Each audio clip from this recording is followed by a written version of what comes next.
I feel like if you want to get any type of peace at all, you're gonna have to stop being so nice.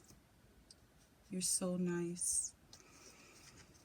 People take advantage of this, and they try to put you in a box where it's like, okay, well, you have to be nice if you want to get what you want, but they just use it as leverage at the end of the day. They want you to work harder than you need to work, while they take what you've worked for and then kind of throw it in your face like mockingly, as if they can possess something that they didn't work for. You cannot flaunt something that you didn't come by naturally. At the end of the day, you're going to be the one being mocked. This is what they don't realize. So it's kind of like they're setting themselves up for stress and worry. They're they are this demon on their own backs. Like, that's how far outside of their minds they are, worrying about the things that they've done. It's going to catch up to them. And then when it does, you don't need to stop in your tracks. You don't need to skip a beat and say, like, if this is a race and someone tripped and fell, you don't stop to pick them up. All right, it's not that type of game. It's not that type of party. This is a competition. This is a race, and they have turned it into that. At some point, you were just minding your business. So right now, you're being forewarned that they're gonna fall on their own swords. It's gonna be a joke. They're gonna be the laughing stock.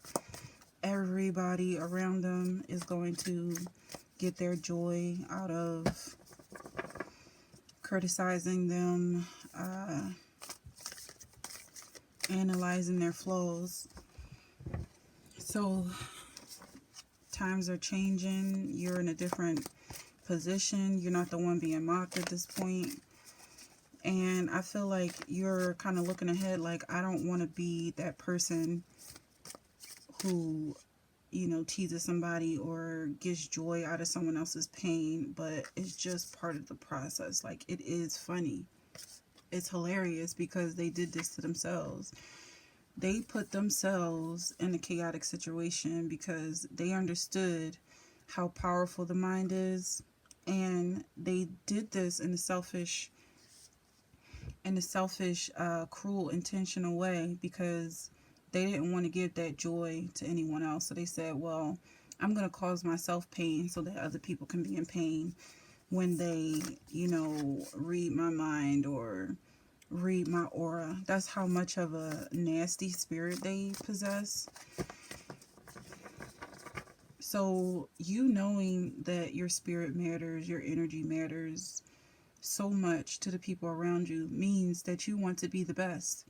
It's like we all can be in a good place, but these people would rather suffer than to help someone else. They rather die than see you happy. They'd rather lose a finger than lift a finger. All right, that's what I'm getting here. And I see you picking flowers, a name by any other name.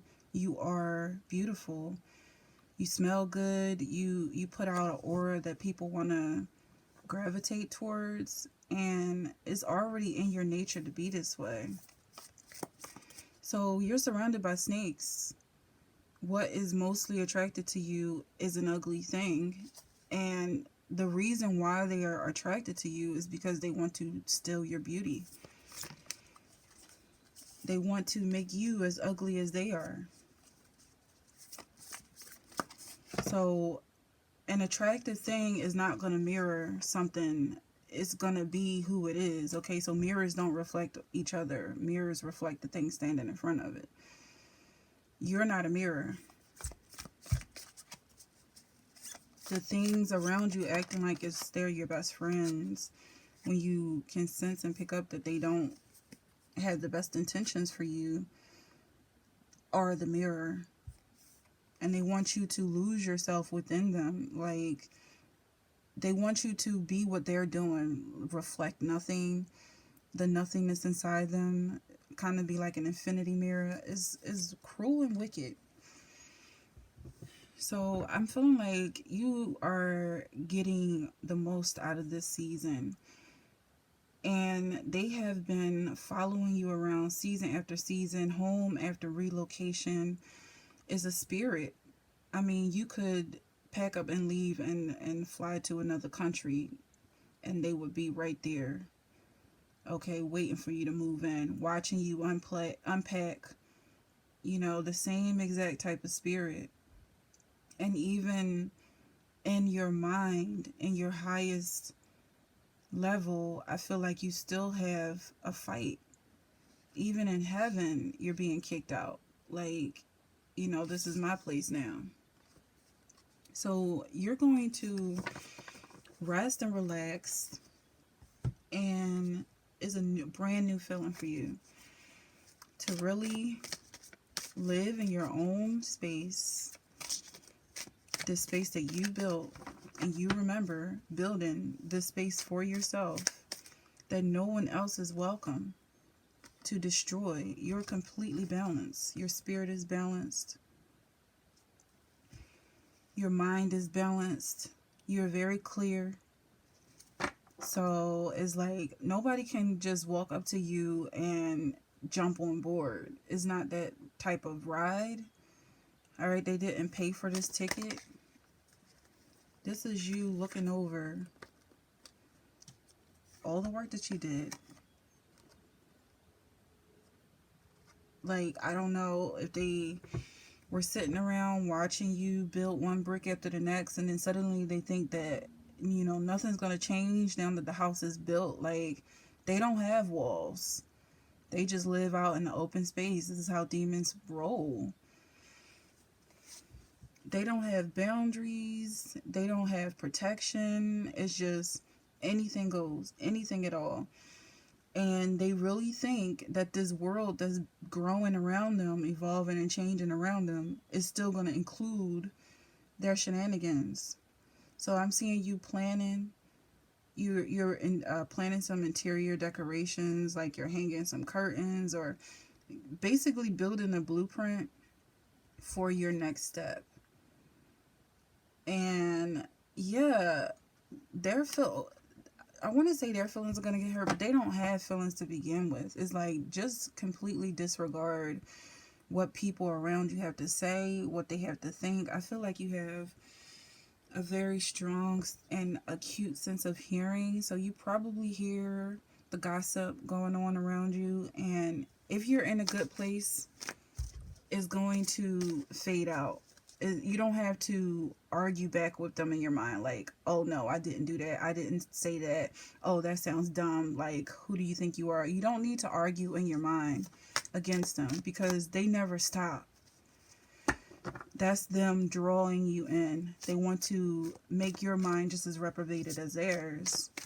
So just ignore them completely. Now you know. Now you're aware. People around you don't have lives. People around you don't see through their own eyes. Okay, they don't have walls. So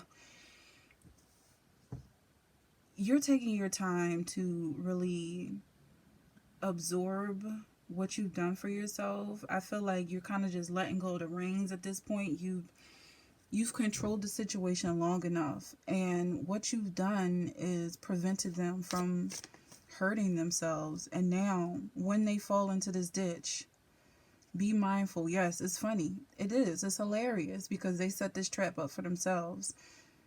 Don't fall in with them. Don't laugh at their pain. Don't laugh at their problems. That's the next step, okay? It's very easy to be entertained by them.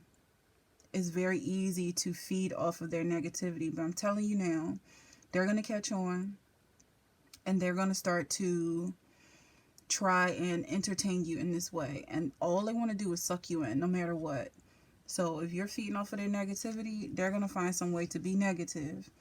Just as long as they got your attention, they got your eyes. So skip over the part where you make fun of them, you're now the bully, you're now the top dog, and be compassionate, because They did it to themselves. All right. So your material is not coming from their foolishness, their mistakes. You're not learning their life lessons. You're not learning from their mistakes because it's just their problem. And you can mind your business. You have a beautiful life ahead of you. Your materials come from you working on yourself as it has always. Just because of this hiccup, this momentary interruption, intrusion of, people, mindless individuals trying to take your energy and your attention, trying to distract you from yourself. Just because this has happened doesn't suddenly mean that your path has changed.